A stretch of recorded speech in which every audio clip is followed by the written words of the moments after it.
Avinash sir, mid cap small cap में अब क्या करना है? लार्ज कैप के वैल्यूएशंस तो अच्छे हैं, लेकिन क्या इसमें आप कंफर्टेबल हो गए हैं मिड और स्मॉल कैप में? नहीं, बिल्कुल। देखिए, मुझे लगता है कि मिड कैप और स्मॉल कैप में अगर आपका नजरिया थोड़ा सा मीडियम टू लॉन्ग टर्म है तो डेफिनेटली नंबर्स काफी अच्छे आ गए हैं। और मुझे लग रहा है कि देखिए मार्केट में डेटा पॉइंट्स अगर अच्छे आते हैं, बिजनेस कमेंट्री मैनेजमेंट की अच्छी आती है तो यहाँ पे खरीदने के मौके रहेंगे। स्पेसिफिकली अगर हम ऑटो कंपोनेंट सेक्टर देखे, कोई छोटी फार्मा कंपनीज देखे, या कैपिटल गुड्स कंपनीज देखे, तो हमने भी हमारे क्लाइंटों को कहा है कि निवेश के पॉइंट ऑफ व्यू से आपको डेफिनेटली एक छोटी पोजीशन बनानी चाहिए। मुझे लगता है कि हुँ, देखिए ब्रॉडर मार्केट से इंडेक्स का कोई लेना-देना होता नहीं है।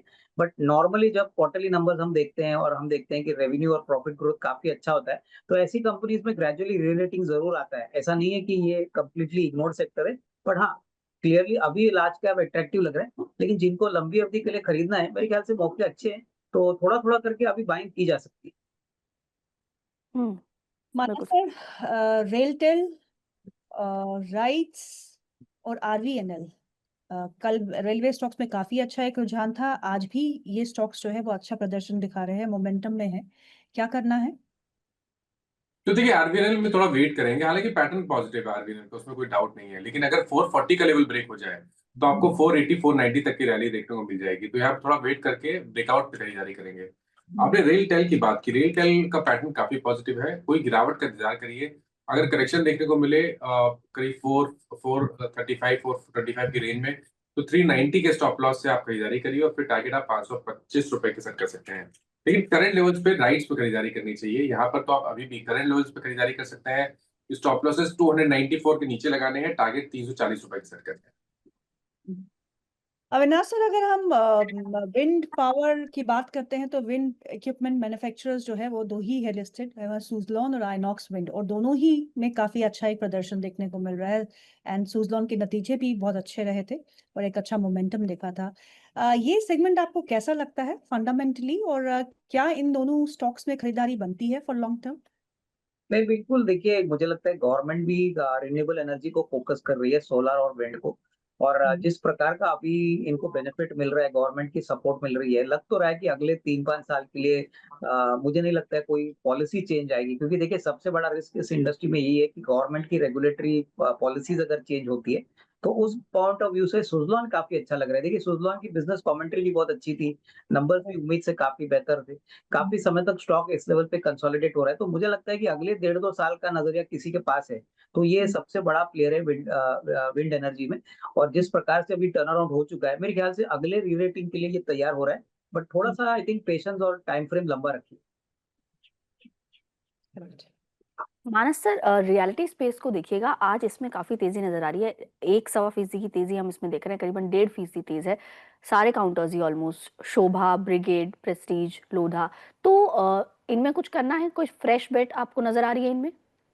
तो देखिए जितने स्टॉक आपने बताया सब चार्ट्स काफी बेहतरीन लगते हैं। लेकिन लेकिन अगर एक ट्रेड लेना होगा तो मेरे ख्याल से प्रेस्टीज स्टेट में करंट लेवल्स पे भी खरीदारी की जा सकती है। यहाँ पर पहले से ही हाई टॉप हायर बॉटम बन रहे हैं, लेकिन आज के फ्रेश ब्रेकआउट के बाद 1725 रुपए तक के टारगेट आप सेट कर सकते हैं। करंट लेवल्स पे खरीदारी करिए और 1584 के नीचे स्टॉप लॉस लगाइए। हुँ, बिल्कुल सर। अविनाश सर, स्टारलिंक को जल्दी ही लाइसेंस मिल सकता है। ऐसे में स्पेस में आप क्या-क्या बदलाव देख रहे हैं उसके आने से? देखिए, मुझे लगता है कि थोड़ा समय आप यहाँ पे रुकना चाहिए, क्योंकि देखिए डेफ़िनेटली यहाँ पे पॉलिसी चेंजेज़ आएँगे तो definitely existing as well as new players को काफ़ी बेनिफिट होगा। पर मेरे ख्याल से पॉलिसी आने दीजिए, थोड़ा-सा गाइडलाइंस आने दीजिए, उसके बाद आई थिंक मेरे ख्याल से प्रॉपर इन्वेस्टमेंट हम प्लान कर सकते हैं। क्योंकि देखिए अभी तो फिर पूरी तरह से नैरेटिव पे मार्केट चल रहा है। क्लियरली मार्केट एक्सपेक्ट करेगा कि कुछ गाइडलाइंस आए और उसके बाद आई थिंक ये कमेंट करना ठीक रहेगा। तो हम तो पॉजिटिव है, लेकिन मुझे लगता है कि गाइडलाइंस आने के बाद ही यहाँ पे निवेश का एक मौका बनेगा। मानस सर, मेटल स्पेस में वेल्सपन कॉर्प को देखिएगा, आज आज 52 हफ्ते के उच्चतम स्तरों पे कामकाज कर रहा है, और जेएसएल में भी आज करीबन 2.25% का इजाफा है। मेटल स्पेस काफी अच्छा प्रदर्शन हम देख चुके हैं, लेकिन थोड़ा बहुत ब्रेक लग गई है, क्योंकि चाइना की तरफ से अभी कोई स्पष्ट जो है संकेत नहीं मिल रहे हैं फॉर द मेटल। हालांकि डॉलर इंडेक्स जो है वो 99 के नीचे इस समय कामकाज कर रहा है, which is positive for all the commodities. ऐसे में दोनों ही स्टॉक्स पे क्या नजरिया होना चाहिए? तो देखिए मेटल स्पेस में थोड़ा सा सिलेक्टिव होके चले तो बेहतर रहेगा। और दोनों स्टॉक जो आपने बताए वो चार्ट्स पे तो काफी अच्छे लगते हैं। वेल्सपन कॉर्प जहां पर एक फ्लैग पैटर्न का ब्रेकआउट है, करंट लेवल्स पे 910 रुपए का स्टॉप लॉस से आप खरीदारी करिए। आई थिंक नेक्स्ट टारगेट 1030 तक के हो सकते हैं। ओके। दूसरा स्टॉक आपने बताया, मैं भूल गया, प्लीज रिपीट कर दीजिए। JSL जी, तो देखिए JSL में इंतजार है एक फ्लैग पैटर्न का ब्रेकआउट का। यहाँ पर स्टॉक कंसोलिडेट हो रहा है 20 डे मूविंग एवरेज के ऊपर। एक बार ये 680 के ऊपर निकलेगा तो 730 तक के टारगेट आपको देखने को मिल जाएंगे। चांस तो अभी भी ले सकते हैं, करंट लेवल्स पे खरीदारी करिए, 650 के नीचे स्टॉप लॉस लगा लीजिए। अविनाश सर, ये रेयर अर्थ मटेरियल सप्लाई को लेके काफी चिंताएं हो रही है ऑटो स्पेस में, और ऑटो स्पेस कुछ समय से दबाव में हमको देखने को मिल रहा है। आज भी दबाव में था, लेकिन अब उभरने की कोशिश कर रहा है because the markets are moving higher. कितना बड़ा कंसर्न ये कंपनीज के लिए हो सकता है, लाइक योर मारुतिज, M&M? क्या करना है इन स्टॉक्स में? ये मेरे लिए सवाल है जीतू। Yes sir. देखिए, मुझे लगता है कि ऑलरेडी हमने रिपोर्ट सुने कि मारुति ने स्विफ्ट का प्रोडक्शन बंद कर दिया है क्योंकि रेयर अर्थ की अवेलेबिलिटी नहीं है, और ये मामला थोड़ा सा और सीरियस हो सकता है अगर सप्लाईज थोड़े से कटबैक होते हैं। और कहीं ना कहीं देखिए, इसकी अवेलेबिलिटी थोड़ी सी शॉर्टेज में है, ये चाइना से ही ज्यादातर आता है। तो मेरा मतलब है कि कहीं ना कहीं अगले 1-2 महीने अगर ये अवेलेबिलिटी नहीं मिलती तो प्रोडक्शन शेड्यूल्स डेफिनेटली हिट होंगे।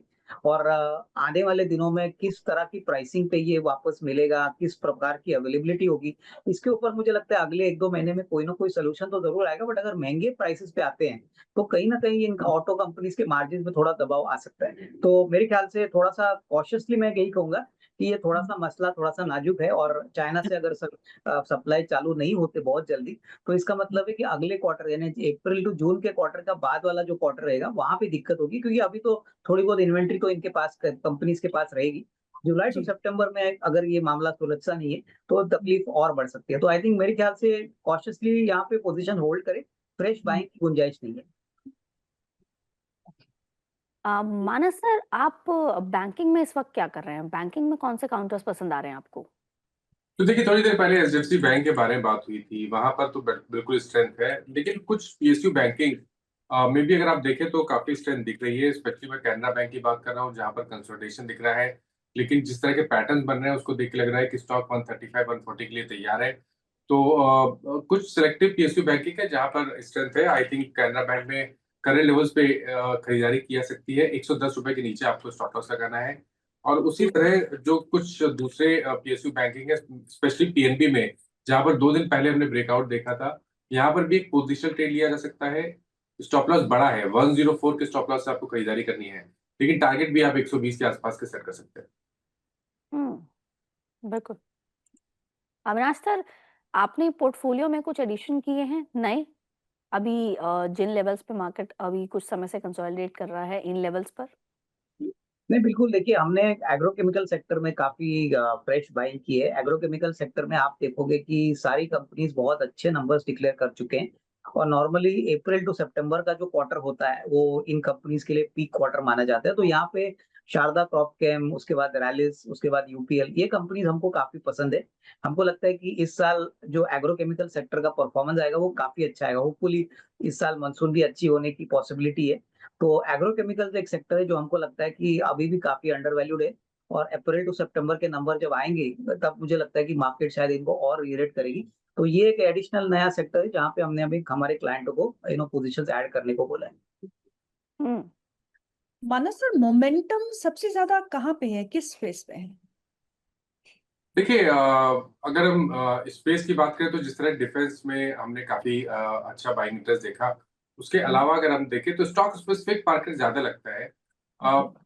आज की अगर हम बात करें तो आई थिंक लास्ट ईयर में जिस तरह का स्ट्रेंथ बना हुआ है, आज स्पेशली मैं रिलायंस की बात कर रहा हूँ जहां पर कंसोलिडेशन हम काफी समय से देख रहे थे, लेकिन आज के पैटर्न को देख के लग रहा है कि नेक्स्ट मूव के लिए रिलायंस तैयार है। तो आप पर सिलेक्टिव होकर चलिए, और अब थोड़ा सा फोकस आपको लार्ज कैप की तरफ लगाना है। रिलायंस या भारतीय एयरटेल जैसे स्टॉक आपको यहाँ से बढ़िया परफॉर्मेंस दिखा सकते हैं। रिलायंस में अगर आप करंट लेवल्स पे खरीदारी कर रहे हैं तो 1430 के स्टॉप लॉस खरीदारी करेंगे, टारगेट ऊपर की तरफ 1510 तक के हो सकते हैं। पावर स्पेस में क्या करना है अविनाश सर, क्योंकि पावर इज समथिंग जो हमेशा अच्छा ही करता है, डिमांड जो है वो बढ़ रही है बिकॉज ऑफ द समर्स। हालांकि समर इतना हार्श नहीं रहा इस बार, मॉनसून जो है वो प्रीपोन हो गया है, पर फिर भी this space is holding quite well. आज आप कुछ स्टॉक्स देखेंगे तो 3 से 5% का इजाफा देखने को मिल रहा है, चाहे वो पावर ग्रिड हो, चाहे वो रिलायंस हो, चाहे वो SJVN हो। ये स्पेस में कुछ चुनिंदा पिक्स जो आप सजेस्ट करेंगे इन लेवल्स पे? नहीं, देखिए मुझे लगता है कि पावर एंसिलरी प्लेयर्स जो है, जो पावर सेक्टर से रिलेटेड है, उनके तरफ आपको देखना चाहिए। मेरे ख्याल से एक कंपनी है KEC इंटरनेशनल, पिछले दिन इनको 750 करोड़ का नया ऑर्डर मिला है। कंपनी बहुत domestic as well as global market में ट्रांसमिशन टावर्स एस्टेब्लिश करती है। तो पावर ट्रांसमिशन स्पेस में ये एक बहुत अच्छा विकल्प है। मुझे लगता है नंबर्स FY 26 और 27 के लिए बहुत अच्छे रहेंगे। ऑर्डर बुक भी अच्छी है। और मुझे लगता है कि पावर केबल्स जो ये केबल कंपनियां बनाती है, जैसे पॉलीकैब हो गया, उसके बाद टिपिकली फिनोलेक्स केबल हो गया, तो यहाँ पे फोकस करिए, क्योंकि कहीं ना कहीं मुझे लगता है कि पावर सेक्टर जो एंसिलरी है वहाँ पे मौके काफी अच्छे रहेंगे। हालांकि देखिए पावर जनरेशन में हमको अभी भी टाटा पावर काफी पसंद है। हालांकि ये लार्ज कैप स्टॉक है, तो इसमें जो लंबी अवधि के निवेशक है थोड़ा थोड़ा करके SIP में खरीद सकते हैं, बट पावर डेफिनेटली खरीदे। और फाइनली IEX को इग्नोर मत करिए। देखिए IEX एक प्लेटफॉर्म बेस्ड कंपनी है, और ये भी डेफिनेटली जब भी गर्मियां बढ़ती है या वॉल्यूम बढ़ता है तो इनका भी बेनिफिट होता है। और ये हाई मार्जिन वाला बिजनेस है, करीबन 80-85% के मुनाफे के मार्जिन पे ये काम करते हैं। तो I think this could be a good selection of power stocks जो भी पोर्टफोलियो में ऐड करना चाहिए। मानस सर, कल पॉलिसी के आउटकम्स पे आने वाले हैं, RBI पॉलिसी के, जिससे उम्मीदें की जा रही हैं कि रेट कट होगा। तो ऐसे में अगर किसी को प्ले करना हो इसे लेते हुए, तो क्या कोई टेक्निकल बेट्स हैं आपके पास? तो देखिए, अगर हम केवल रेट कट की बात करें तो जिस तरह अभी आप थोड़ी देर पहले रियल्टी स्पेस की बात कर रही थी, उनमें से बहुत सारे ऐसे स्टॉक है जहां पर शायद उसकी वजह से रेट कट की वजह से आपको बाइंग इंटरेस्ट देखने को मिल सकता है। मैं स्पेशली DLF की बात कर रहा हूँ, जहां पर हायर टॉप्स हायर बॉटम्स मेरे ख्याल से करीब करीब 650 के आसपास से बन रहे हैं। स्ट्रेंथ यहाँ पर अभी भी बनी हुई है और नेक्स्ट टारगेट 860 के हो सकते हैं। तो यहाँ पर तो करंट लेवल्स पे भी खरीदारी की जा सकती है और 790 का आपको स्टॉप लॉस लगाना है। और उसी तरह दूसरा स्टॉक इसी स्पेस का लोधा, यहाँ पर भी ध्यान दीजिए, क्योंकि यहाँ पर भी एक फ्लैग पैटर्न बन रहा है, एक ब्रेकआउट के लिए स्टॉक तैयार है। यहाँ पर तो केवल ब्रेकआउट पे खरीदारी करेंगे 1475 के ऊपर, 1449 के स्टॉप लॉस से, और टारगेट आपको 1550 के सेट करने हैं। अविनाश सर, आपको क्या उम्मीदें हैं पॉलिसी से? देखिए मुझे लगता है कि मार्केट ने ऑलरेडी 25 बेसिस पॉइंट तो डिस्काउंट कर लिया है। डिस्काउंट के अगर लिए 50 बेसिस पॉइंट आता है तो मेरे ख्याल से मार्केट को बहुत ही अच्छा लगेगा। आई थिंक मार्केट में एक अच्छी और तेजी आपको देखने को मिलेगी। तो जो कमेंट्री आएगी वो तो इम्पोर्टेंट रहेगी, but I think 25 basis points तो ऑलरेडी मार्केट ने डिस्काउंट किया है। तो अगर 25 बेसिस पॉइंट आता है तो मुझे नहीं लगता है कोई बड़ी बढ़त आपको कल देखने को मिलेगी। बट 50 बेसिस पॉइंट अगर आता है, अगर ऐसी जंबो हाई रेट कट आता है, तो मार्केट्स को डेफिनेटली पसंद आएगी। और ऑल अक्रॉस जो रेट सेंसिटिव सेक्टर्स है, जैसे मैंने कहा, वहां पे आपको एक अच्छा तेजी का माहौल देखने को मिल सकता है। लेकिन अविनाश सर, अगर उन्होंने स्टेटस को मेंटेन किया तो? स्टेटस को मेंटेन किया तो ये तो मुझे लगता है कि बिकवाली आएगी, क्योंकि ये तो ऑलरेडी मार्केट एज्यूम कर चुका है। तो देखिए मार्केट ऑलवेज ग्रीडी होता है, ज्यादा की लालच ऑलवेज होती है। हाँ। तो अगर जो चीज हमको उम्मीद से बेहतर आई तो ही मार्केट, मुझे लगता है कल आपको अच्छा तेज दिखेगा। अदरवाइज आज की जो तेजी आप देख रहे हो वो थोड़ी बहुत एंटिसिपेशन में है कि कल 50 बेसिस पॉइंट्स पॉसिबली आ सकते हैं।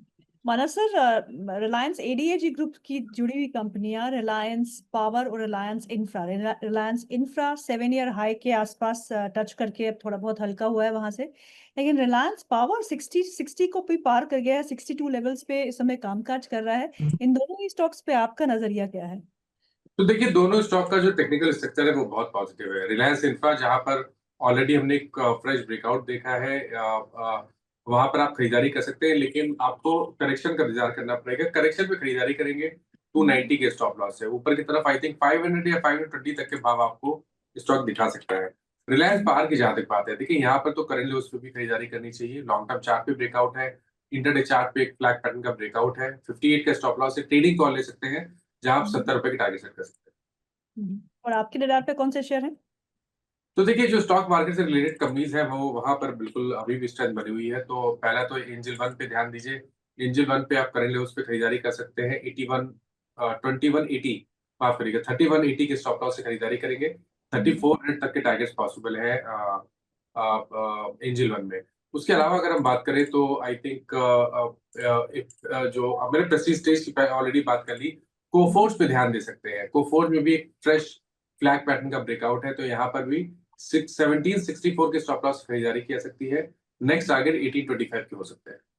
जी, मानव सर बहुत बहुत शुक्रिया इस प्रोग्राम में शामिल होने के लिए। अविनाश सर आपका भी बहुत बहुत शुक्रिया। Thank you so much gentleman for your time.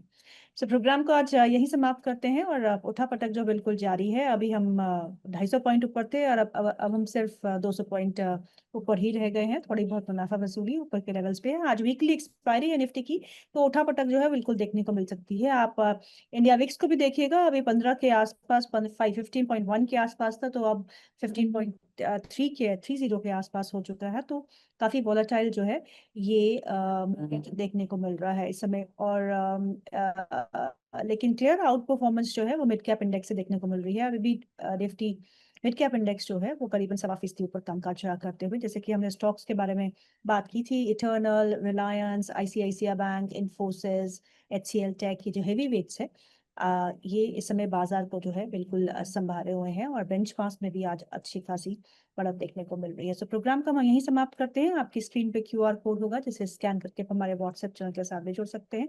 आपसे मैं फिर मिलूंगी 1 बजे, जहां आपके सवालों के जवाब लेके हम हाजिर होंगे। प्लीज कमेंट सेक्शन में अपने सवालों को पोस्ट करते रहिएगा, उसे हम अपने 1 बजे के कार्यक्रम में जरूर से जरूर शामिल करेंगे। So thank you so much for watching this and keep watching Jagran business.